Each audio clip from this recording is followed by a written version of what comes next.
I thank you, Madam Speaker, and I'm delighted to be able to speak on the House floor today and talk about what we're witnessing, all Americans, as we turn on our televisions and see the horrors in Europe. For the first time in 8 decades, we're witnessing a mass, unprovoked ground and air invasion in continental Europe. Not since World War II have we seen this sort of aggressive, evil action by one European nation against another, let alone such action by a global power and member of the United Nations Security Council. The tragedy unfolding today has no precedent in recent history, not even the terrible civil war and ethnic cleansing in the former Yugoslavia. Let's be clear, Madam Speaker, Putin feels emboldened and believes that he can wield his power anywhere in the world, including in his own backyard, in a pitiful but ruthless attempt to restore his idea of some 18th century Russian kingdom with himself as czar. He's emboldened by the fact that he has personally, and Russia as a nation, not paid any significant economic or diplomatic price for his previous violations of international law, the UN Charter, or common decency and norms. One only has to recall the poisoning in a London park of an opposition voice in 2006, forging a partnership in 2015 with the butcher Assad in the mass destruction, murder, and mayhem in Syria, waltzing into Crimea without firing a shot in 2014, and his border incursions into Georgia in 2008. He has simply marched on, trampling international law, sovereign borders, all the while thumbing his nose, Madam Speaker, at international norms and the negligible reaction of his neighbors.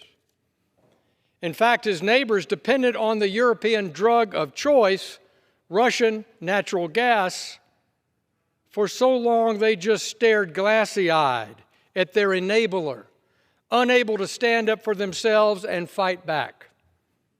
Now, these neighbors have rejected the dominance of Putin's pushing and are fighting back. And that's why America once more steps into the breach as the essential, indispensable nation.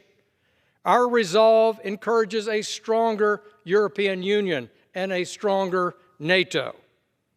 During the 20th century, our freedom-loving people consistently stepped up to push back against the disposition and destruction of individual rights, international norms, and sovereign nations.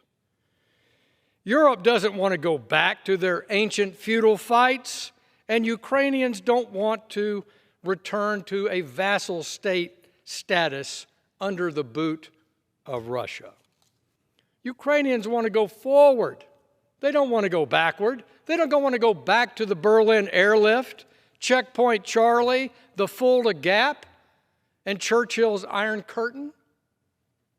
At the height of the Cold War, Madam Speaker, I traveled through Checkpoint Charlie to the other side of the Iron Curtain. I've witnessed what life is like in communism, socialism. I've laid a wreath at Auschwitz. I've laid a wreath on Decoration Day at the American Cemetery in Normandy. And Madam Speaker, Americans don't want to go back to those days either. Our boys sacrificed their lives in the forests of Germany, the beaches of France, the hills of Italy, and the sands of North Africa to prevent this very thing from happening again. That's why American leadership is critical. Partnering with our transatlantic allies, we must muster the military, economic, and diplomatic clout and might to hit this bully in the nose. Bullies only respect clout and might.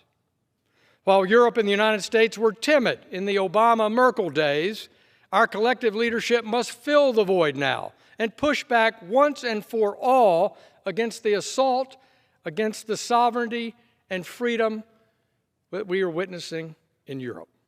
If not now, when? If not in Ukraine, on the borders of Ukraine, where, Madam Speaker? If we fail here, despots will race to trample borders around the world, and democracy and freedom everywhere will be in peril.